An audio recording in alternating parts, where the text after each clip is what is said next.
吃哈密瓜，来吃饭玩，吃饭玩。好，谢谢市长。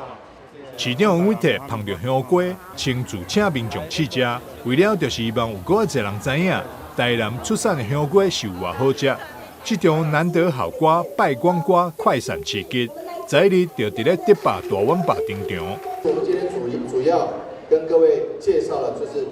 台南的哈密瓜，洋香瓜。那哈密瓜很多种，像这种里面的肉是橘黄色的，还有里面的肉是绿色的，还有外面的表皮是光滑的，还有外面的表皮是网状的。各种各式各样的台南的很多，我们叫难得好瓜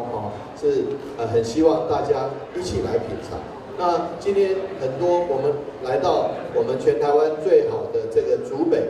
远东大圆板这个竹北大圆板，因为这边可以说是很多最优质的消费者，不仅是在竹科，其实我们台南也有南科，很多。不管竹科在南或是南科，都有很多最优质的消费者在这边。因此呢，要把台南最好的这个农特产品介绍给我们竹北的好朋友。不止替农民行销，台南市政府甲迪霸大碗巴也合进8箱台南香瓜，送予天主教德兰儿童中心，予中心的小朋友嘛会当食甜甜，也予这种活动更加温暖。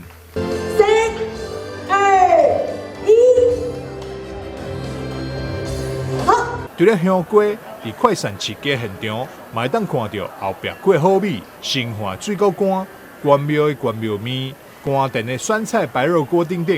每一项拢是台南的优质好物，吸引真侪消费者前来采购。记者张世伟采访报道。